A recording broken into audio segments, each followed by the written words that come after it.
আসসালামু আলাইকুম এভরিওয়ান। কেমন আছেন সবাই? আরশি ব্লগ অ্যান্ড কুক চ্যানেলে নতুন একটি ভিডিও নিয়ে হাজির হলাম। আশা রাখছি বরাবরের মতোই সবাই পাশে থাকবেন। এই তো এটা ছিল সকালের পুকুর পাড়ের ভিউ আপনাদের সাথে শেয়ার করতে চলে আসলাম।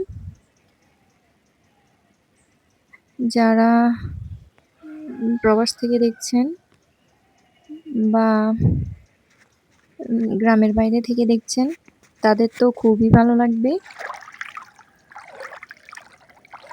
এই তো পুকুরের স্বচ্ছ পানি। আসলে দেশের বাইরে থাকলে দেশের মাটি অনুভব হয়, প্রচুর পরিমাণে মিস হয়। আর হচ্ছে যদি নিজের গ্রামেরই বাইরে থাকে তো সেই মানুষ জানে যে এর কষ্ট কেমন হয়। এই তো আমি চলে আসলাম দুপুরের রান্নার প্রস্তুতি নিতে। যেহেতু আজকে সাপ্তাহিক বাজার করা হবে, মূলত এটি ছিল এই যে ফ্রিজ অর্গানাইজড করলাম, বাজারগুলো গোছালাম। আসলে তারই ভিডিও। আমার অগোছালো ভিডিওগুলো সবাই একটু ক্ষমা সুন্দর দৃষ্টিতে দেখবেন। আসলে আপনাদের সাথে কোনটা পেলে কোনটা যে শেয়ার করব এই ভেবেই রয়ে যায়। এই তো আমার মেয়ে একটু ডিস্টার্ব করছিল আসলে। বাচ্চার মায়েদের তো এরকম থাকে। তো আমি শসা বলেন বা ফল বলেন যেটাই বলেন, রান্নার জন্য প্রস্তুত করে নিলাম। এই তো ডাল দিয়ে রান্না করব আসলে, যাতে ছোট বড় সবাই খেতে পারে।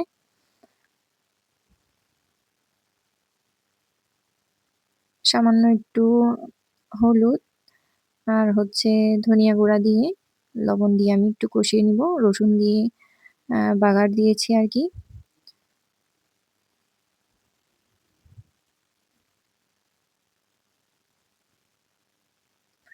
লবণটা একটু বুঝে শুনে দিচ্ছিলাম।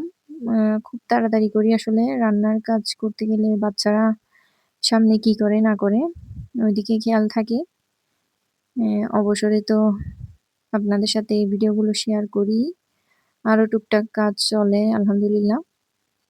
এর মাঝে কেকের অর্ডার, এর মাঝে একটু টেইলরিং এর সময়। হয় না? আরো আনুষঙ্গিক আরো কাজ থাকে। এইভাবে চলতে থাকে। সারাদিন দৌড়ের উপর। একটু মরিচ না হলেই তো নয়। মুখে লাগবে না। একটু ফ্লেভার আনার জন্য আমি একটু কাঁচা মরিচ দিলাম ২ টা। ওইগুলো তেমন ঝাল না। যেহেতু সাপ্তাহিক বাজার আসবে, তেমন কিছু রান্না করছি না। কারণ বাজার আনলে আবার এই তরকারিগুলো রয়ে যাবে।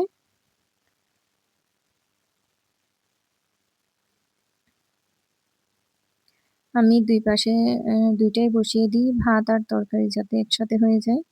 এতে করে আমার সময় বাঁচে। এরই মাঝে একটা রিকোয়েস্ট করি, সবাই প্লিজ আমার চ্যানেলটা একটু লাইক দিয়ে, সাবস্ক্রাইব করে, কমেন্ট করে পাশে থাকবেন। এতে করে আমার কাজের উৎসাহ অনুপ্রেরণা বাড়বে। এই তো আমি বাচ্চাদের জন্য একটা ডিম পোস্ট করে নিচ্ছি।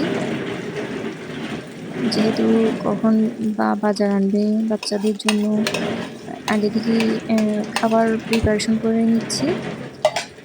এতে করে ওরা যখন চাইবে দিয়ে দিতে পারবো। পরবর্তীতে মাছ মাংস আনলে কিছু রান্না হবে আরকি। যেহেতু ওর আব্বু তেমন একটা মাংস পছন্দ করে না, মুরগির মাংস। তো আসলে মাছটাই বেশি আনা হয়। বাচ্চারা তো তেমন একটা মাছ পছন্দ করে না। তো তাদের জন্য ডিমটা অলওয়েজ থাকে।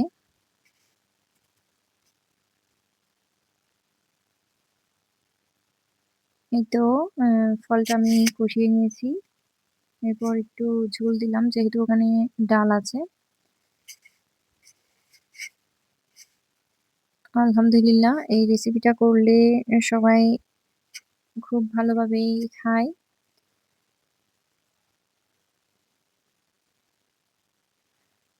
এর পরবর্তীতে হচ্ছে লইট্টা মাছ রান্না করেছিলাম। যেহেতু আপনাদের সাথে আমি শর্ট ভিডিওতে আসলে শেয়ার করেছি। তো আর দেখাচ্ছি না ওইটা। ওর আব্বু বলছিল যে লইট্টা মাছ থেকেও ফলের টেস্টটা ভালো হয়েছে। সবাইকে দাওয়াত রইলো। যদি সম্ভব হয় তো অবশ্যই আসবেন। হয় রান্না খেতে আসবেন, না হয় কেকের উছিলা দিয়ে আসবেন। এই আরকি। সবাই ভালো থাকবেন। আসসালাম